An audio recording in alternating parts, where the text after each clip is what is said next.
Hi everybody, welcome to DayZ. Now, I've been messing around with the XML files, the mods for the new toxic zones and the dynamic toxic zones we've got with update 1.14. So let's see if we can capture one happening. And then the other thing we'll do is we'll then look at the XMLs to see how these dynamic events work. Right, so let's see if we can catch it before it goes off. So we need to go there.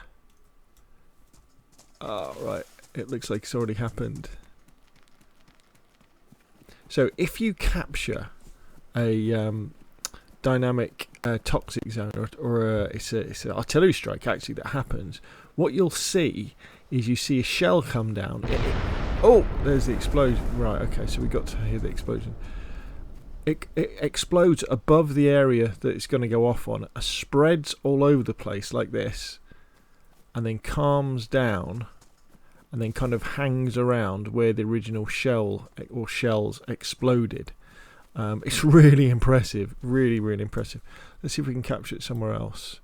I've got a number set up, so there's one over here at the Northwest Airfield. I think it's already gone off. So I dropped one on top of the Northwest Airfield ATC. So you see all there. Where else did I do one? I did one. I think I did one down in Chernogorsk at the petrol station. Let's have a look.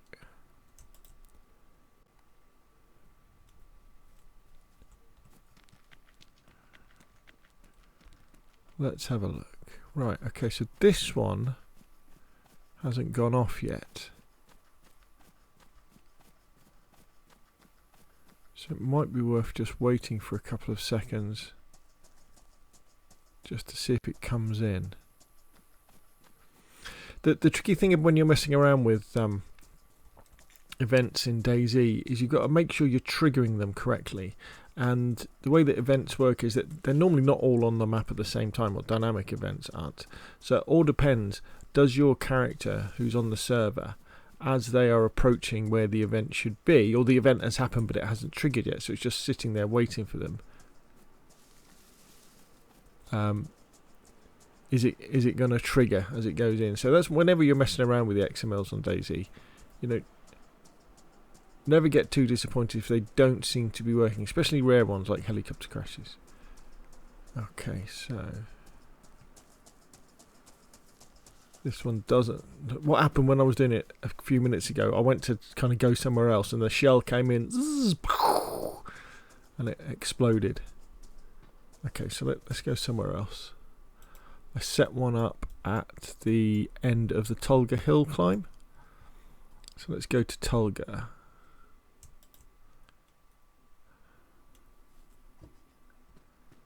Yeah, you can see it.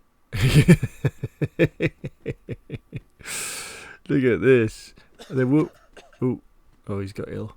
If you start, if you do get contaminated with I guess it's a chemical agent, is it? It's NBC. It's a chemical or not biological agent. You start bleeding, and you get ill. It's pretty nasty stuff. The other thing is there is a bug at the moment where the gas follows you around as well, even when you've left the area, which isn't too good. See if we can heal my guy. See, now he's ill now, even though he's not bleeding anymore. I'm trying to think where the other place was where I put one down. I think I did one.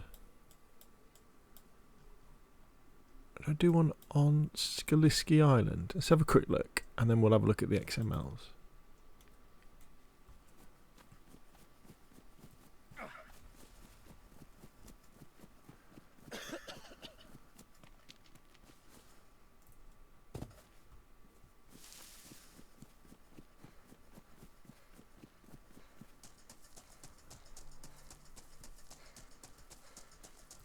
Just have a quick look.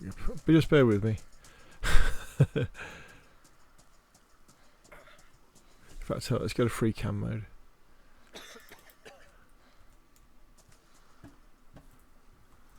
Oh, maybe I didn't. No.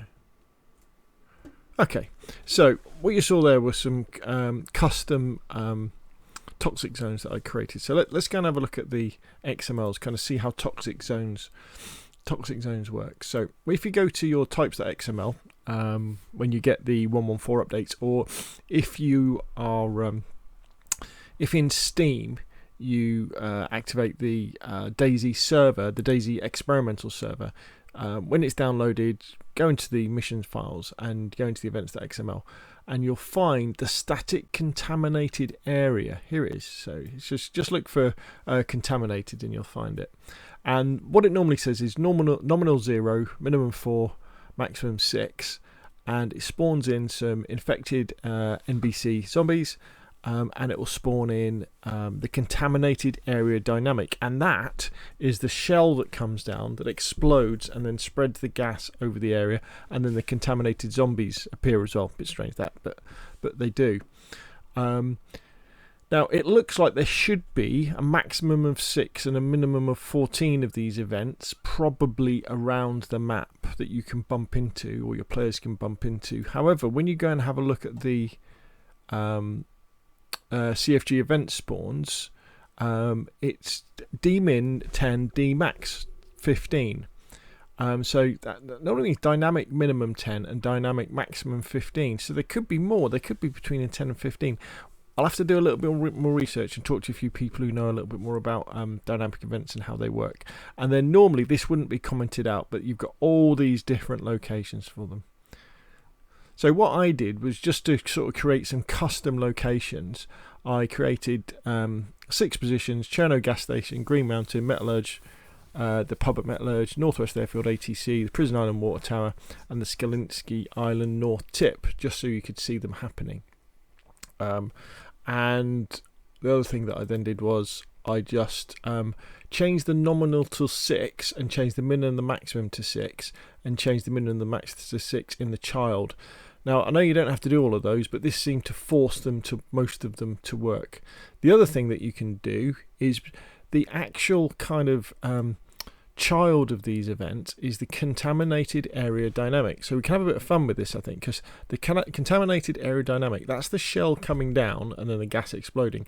There's also a contaminated area static, and that's the one that you'll see at the